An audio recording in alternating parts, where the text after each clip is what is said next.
مجھے آج بھی وہ دن یاد ہے جب میں اپنی شادی کے بعد پہلی بار پاکستان واپس آیا تھا۔ گھر کا ہر فرد ایئرپورٹ پہ موجود تھا، جس میں میری 2 سال کی بیٹی رمشا بھی تھی۔ میری آنکھیں آمنہ کو ڈھونڈنے لگی تھی، لیکن اس کو وہاں نہ پا کے میں تھوڑا بے چین سا ہو گیا۔ خیر گھر والوں سے مل کر رمشا کو گود میں لیا تو وہ زور زور سے رونے لگی۔ ریحان اس سے مجھے دے دو، آپا کی آواز آئی تو فوراً ہی میں نے آمنہ کا پوچھ لیا، اماں آمنہ کیوں نہیں آئی مجھے لینے، اور پھر اتنی چھوٹی سی بچی کو بھی بھیج دیا۔ ریحان تم پریشان مت ہو، وہ گھر پہ تمہارے لیے کھانا بنا رہی ہے۔ وہ کون سا روز روز کام کرتی ہے، آج سب لوگ تمہیں ملنے آئے ہیں تو اس لیے کھانا بنا رہی ہے۔ اماں کی بات سن کر خاموش ہو گیا۔ ایئرپورٹ سے گھر تک کوئی 1 گھنٹے کا سفر تھا۔ میں پورا راستہ رمشا سے کھیلتا رہا۔ اب وہ مجھے دیکھ کر ہنس رہی تھی، سب کچھ اچھا لگ رہا تھا، لیکن دل میں افسوس تھا، کاش آمنہ بھی آ جاتی۔ 3 سال ہو چکے ہیں اسے دیکھے، کیا کھانا ضروری تھا، ملنا نہیں؟ میرے دل میں عجیب عجیب سے سوال اٹھ رہے تھے۔ خیر گھر کے دروازے پر پہنچے تو آمنہ پہلے ہی گاڑی کی آواز سن کر وہاں پہنچ چکی تھی۔ دور سے دیکھا تو دل چاہا جا کے مل لوں، لیکن نہیں، بس دور سے سلام کیا اور وہ ہلکی سی مسکراہٹ کے بعد پانی لینے چلی گئی۔ پورا دن مہمانوں کا آنا جانا رہا۔ گھر والے بہت خوش تھے، میرے دوست احباب ملنے آ رہے تھے۔ آمنہ کچن سے نکلی ہی نہیں، کبھی کسی کو چائے پیش کر رہی ہے تو کبھی کھانا، مانو یوں لگ رہا تھا جیسے میری آمنہ تو کہیں کھو سی گئی ہے۔ شام ہوئی تو کچھ رش کم ہوا، سب کھانا کھانے میں مصروف تھے۔ سوچا آمنہ کی کچھ مدد کروں، صبح سے بس کام میں لگی ہے۔ ابھی اٹھا ہی تھا کہ اماں نے بلا لیا، ریحان میرے پاس آ کر بیٹھ جاؤ، آمنہ اماں سے کچھ بات کرنی ہے۔ آ رہا ہوں، اسے چھوڑو، کام ختم کر کے خود ہی آ جائے گی، ویسے کون سا کام کرتی ہے، آج ہی کرنے لگی ہے تو کرنے دو۔ شاید یہ دوسری بات تھی جو آمنہ کے خلاف میرے دل میں لگی تھی۔ صبح جب آپا نے کام نہ کرنے کا سنایا اور اب اماں کی بات پر میں چپ کر کے بیٹھ گیا اور سوچنے لگا کہ شاید اماں ٹھیک کہہ رہی ہوگی، آخر کو وہ میری ماں ہے، غلط کیسے ہو سکتی ہے۔ رات کو جب سونے چلے گئے تو آمنہ سے کچھ بات کرنے کا موقع ملا۔ آمنہ اتنی چپ کیوں رہتی ہو، تم تو بولا کرتی تھی، یاد ہے پورا دن ہم آفس میں بس تمہیں چپ کرایا کرتے تھے، کبھی باس سے لڑائی تو کبھی میڈم ایرم سے۔ آمنہ اور میں ایک ہی آفس میں نوکری کرتے تھے۔ آمنہ مجھے پہلے ہی دن سے پسند آ گئی تھی۔ جب وہ پہلے دن نوکری پہ آئی تھی، معصوم سی اور بولنے پر پوری طوطا سی تھی۔ ہم نے 3 سال تک ایک ساتھ جاب کی، پھر مجھے باہر جانے کا موقع ملا تو جاب چھوڑ دی، لیکن آمنہ کو کبھی نہیں بھولا۔ اس کو اپنانا چاہتا تھا، تبھی ماں کو راضی کیا، جو کہ انتہائی مشکل کام تھا۔ خیر آخر وہ دن آ ہی گیا جب ہم ایک ہو گئے تھے۔ بس ایک ماہ کے لیے ہی میں اپنی شادی پہ آ سکا۔ شادی کے بعد ادھر ادھر دعوت اور گھومنا پھرنا لگا رہا، پورا مہینہ گزر گیا، پتہ ہی نہ چلا۔ ریحان وہ میں بس آمنہ نے اتنا ہی کہا تھا کہ رمشا نے رونا شروع کر دیا۔ آمنہ اس کو چپ کرانے اور سلانے میں لگ گئی۔ میری آنکھ کب لگی پتہ ہی نہیں چلا۔ صبح رمشا کے رونے کی آواز سے میری آنکھ کھلی۔ آمنہ رمشا کو دیکھو، یہ کیوں رو رہی ہے؟ رمشا کی مسلسل آواز سے آخر میں اٹھ ہی گیا۔ آمنہ کہاں ہو؟ آمنہ آمنہ میں رمشا کو لے کر باہر آیا تو پھر سے آمنہ کو کچن میں پایا۔ چنے کم پڑ گئے ہیں آمنہ، چنے اور لانا، اماں کی آواز میرے کانوں میں پڑی تو کچھ دیر کھڑا رہ گیا۔ سب لوگ کھانے کی میز پر تھے سوائے آمنہ کے۔ آمنہ نے مجھے دیکھا تو بلا لیا، آ جاؤ ناشتہ تیار ہے، دیکھو تمہارے سب بہن بھائی موجود ہیں۔ اماں آمنہ کہاں ہے؟ رمشا کو بھوک لگی ہے، لاؤ اسے مجھے دو، تم فریش ہو جاؤ، اسے میں دیکھتی ہوں۔ آج پھر آمنہ کچن میں اکیلی اور پورا خاندان، جس میں کم از کم 20 لوگ تو ہوں گے، کھانے میں مصروف تھے۔ اماں تو کہہ رہی تھی کہ آمنہ کوئی کام نہیں کرتی، بس کل ہی کیا تھا، پھر یہ کیا تھا؟ آمنہ اپنا اور میرا کھانا باہر لے آؤ۔ شاید میری بات کسی کو بھی اچھی نہیں لگی تھی، پر کچھ ایسا بھی تھا جو مجھے بھی اچھا نہیں لگا تھا۔ صبح سے دوپہر اور دوپہر سے شام آمنہ کا بس ایک ہی کام تھا، وہ ہر کسی کی خواہش پوری کرنے میں لگی رہتی۔ میں سمجھ چکا تھا آمنہ اتنی چپ کیوں ہو گئی ہے۔ میرے گھر میں آ جانے کے بعد آمنہ میں پھر سے کچھ تبدیلیاں آنا شروع ہوئی۔ شاید میرے جانے کے بعد سب اس پر حاوی ہو گئے تھے، تب ہی وہ تھوڑا سہم چکی تھی۔ وقت گزرتا رہا، اب وہ کام چھوڑ بھی دیا کرتی تھی یا مجھ سے کہہ دیتی اور میں خوشی سے اس کی اٹھ کر مدد کر دیتا۔ آج اماں کی آواز آئی کہ آمنہ ناشتہ بنا دو، رحیلہ آئی ہے۔ رحیلہ میری آپا کا نام تھا، جن کی شادی ہمارے گھر کے قریب ہی چاچا کے گھر ہوئی تھی۔ آپا تقریباً روز ہی ہمارے گھر آ جایا کرتی تھی۔ آمنہ کی کمر میں شدید درد تھا، میرے منع کرنے کے باوجود وہ کچن میں گئی اور ناشتہ تیار کرنے لگی۔ کیونکہ رمشا ابھی سو رہی تھی، اس لیے میں آپا سے باتیں کرنے میں مصروف ہو گیا۔ آپا ہم سب بہن بھائیوں سے بہت پیار کرتی تھی اور ہم سب ان کو بہت پسند کرتے تھے۔ ریحان پلیز دسترخوان لگوا لیں، میرے ساتھ میں سر ہلا کر اٹھ کھڑا ہوا اور آمنہ کی مدد کرنے لگا۔ یہ بات کسی کو بھی اچھی نہیں لگی۔ جب سب ناشتے سے فارغ ہو گئے اور آمنہ بھی رمشا کو لے کر کمرے میں چلی گئی، تب آپا اور میں ایک دوسرے سے باتیں کرنے میں مصروف تھے۔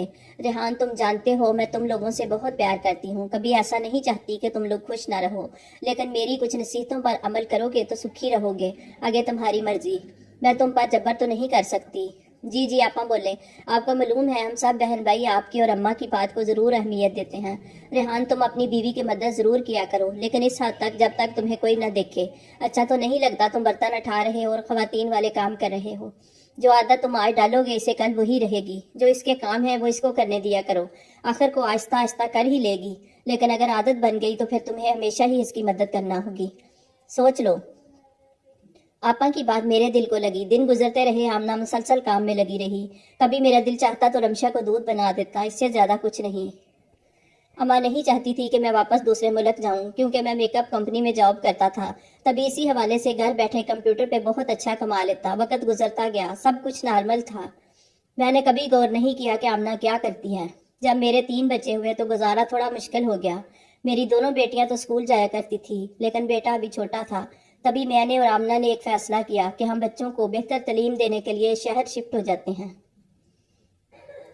وہاں آمنہ نوکری کر لے گی اور میں گھر بیٹھے اپنی چیزوں کو سیل کروں گا۔ آپا سے مشورہ کیا تو انہوں نے بھی اس کی حامی بھری کہ ٹھیک ہے، بس اماں کو بھول مت جانا۔ میری تو خواہش تھی کہ اماں کو ساتھ لے جاؤں، لیکن اماں اپنے بچوں کو چھوڑ کے جانے کو تیار نہیں تھی۔ وہ بڑے بھائی کے ساتھ رہنے لگی۔ اب زندگی بے حد مصروف تھی۔ میں پورا دن شام تک آرڈر لیتا اور ان کو دوسری جگہوں پر بھجواتا۔ آمنہ جاب میں مصروف تھی اور بچے پڑھائی میں، اور میرا بیٹا گھر پر ہوتے، لیکن بے حد مصروف۔ ایک دن آمنہ جاب سے آئی تو شاید کچھ زیادہ تھک گئی تھی، آتے ہی سو گئی اور ہم سب بھوکے رہ گئے۔ آمنہ تھوڑا بیمار رہنے لگی تھی۔ اب جب وہ جاب سے واپس آتی تو پہلے کی طرح چست اور توانا محسوس نہ کرتی۔ اب دوپہر کے کھانے کے ساتھ ساتھ ہم رات کا کھانا بھی ہوٹل سے منگوا لیتے۔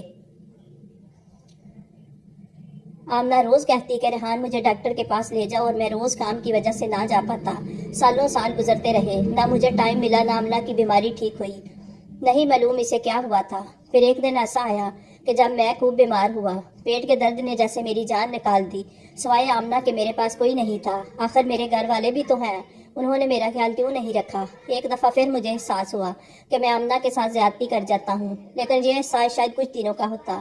پھر سے وہی زندگی جس میں میری خواہش ہوتی کہ آمنہ جاب سے واپس آ کر کھانا بنائے اور پورے گھر کو سنبھالے، اور جب بات میری مدد کی آتی تو میں اپنی تھکن کو آگے لے آتا، اور آپا کی وہ بات کہ بیوی کی بے جا مدد نہ کرنا، ورنہ ساری زندگی کرنا پڑے گی، میرے دماغ میں موجود تھی۔ آمنہ اور میں لڑنا شروع کر دیتے۔ کبھی وہ ٹائم نہ دینے پر مجھ سے لڑتی، اور کبھی میں کھانا نہ بنانے پر، اور کبھی تیرے گھر والے اور کبھی میرے گھر والے۔ بس یہی تو میں کر کے وقت گزرنے لگا۔ کبھی مان جاتے، کبھی لڑنے لگتے۔ آج میں بہت اداس ہوں۔ آمنہ ہاسپٹل ہے، اس کو ڈرپ لگی ہے، اور میں خود کو کافی تنہا محسوس کر رہا ہوں۔ میں اور میرے بچے، بس اور کوئی نہیں ہے۔ میرے گھر والے آمنہ سے رسماً پوچھ کے جا چکے ہیں، سوائے آمنہ کی امی کے، اور کوئی نہیں جو اس وقت اس کے لیے بے چین ہو۔ مجھے آج وہ دن یاد آتے ہیں کہ ہم کیوں لڑتے تھے، اپنا وقت ضائع کرتے تھے۔ کیوں میری آپا نے مجھے یہ نہیں کہا کہ ریحان اپنی بیوی کی مدد کیا کرو؟ یہ ہمارے نبی صلی اللہ علیہ وسلم کو بے حد پسند ہے۔ کیوں میں آمنہ کو ہر دفعہ غلط کہہ دیتا تھا، اور بس یہی لگتا تھا کہ یہ بس کام سے بھاگنے کے چکر میں رہتی ہے؟ کیوں ہر دفعہ میں اپنے گھر والوں کی بات کو صحیح سمجھتا تھا؟ میں نے اور میرے گھر والوں نے آمنہ کو بدل ڈالا تھا۔ وہ آمنہ جو زندگی جیا کرتی تھی، میں نے اس کی خوشیاں اپنے سے ختم کر ڈالی تھی۔ میں اس کا خیال تو بہت رکھتا، اچھا لگتا، لیکن صرف پیسوں کی حد تک۔ آمنہ تم واپس آ جاؤ، میں تمہارے بنا جی نہیں سکتا، تم میری زندگی کی ساتھی ہو، مجھے تمہارے ساتھ کی عادت ہے، بس ٹھیک ہو جاؤ۔ مجھے آج سمجھ آیا کہ وہ تو کھانا بھی نہیں بناتی تھی، پھر بھی کیوں تھک جایا کرتی تھی۔ صرف کھانا بنانا گھر کے کاموں میں شامل نہیں ہوتا، اور بہت کچھ ہوتا ہے۔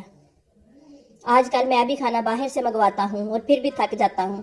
پورا دن میں 5 منٹ کا آرام نہیں کر سکتا۔ آمنہ تم سچ کہتی تھی کہ ریحان مرد ہی کیوں تھکتا ہے، آخر عورت کیوں نہیں تھکتی؟ اس کو اجازت کیوں نہیں ہوتی کہ وہ اپنی تھکن بیان کر سکے؟ میں اپنے سب بھائیوں سے یہ کہنا چاہتا ہوں، جو غلطی میں نے کی ہے آپ لوگ کبھی مت کرنا۔ اپنی بیویوں کے لیے ٹائم نکالو، ان کے بھی نخرے اٹھاؤ، کیونکہ وہ ان سب کو پسند کرتی ہیں۔ اگر تم چاہتے ہو تمہاری بیویاں جوان اور حسین رہیں تو اس کی تعریف کیا کرو۔ جو مرد حضرات زیادہ غصہ کرتے ہیں، ان کی بیویاں جلدی بوڑھا ہو جاتی ہیں۔ اور ایک بات بہت اہم، ہمارے گھر والے جتنا ہم سے پیار کرتے ہیں اتنا ہماری بیوی سے نہیں کر سکتے، لہٰذا بیوی آپ کی ہے نہ کہ محلے والوں کی، اور اس نے آپ کے گھر کو سنبھالنا ہوتا ہے، لہٰذا اس کو مزید مضبوط بنانے کے لیے آپ کے پیار اور مدد کی ضرورت پڑتی ہے۔ جو کام ہمارے نبی صلی اللہ علیہ وسلم نے کیا وہ غلط کیسے ہو سکتا ہے؟ اپنی بیویوں کی ان کے کام میں مدد کیا کرو تاکہ اگر وہ تھکے بھی تو آپ کا ساتھ اس کا سہارا بن جائے اور آپ کا گھر جنت کی مانند ہو۔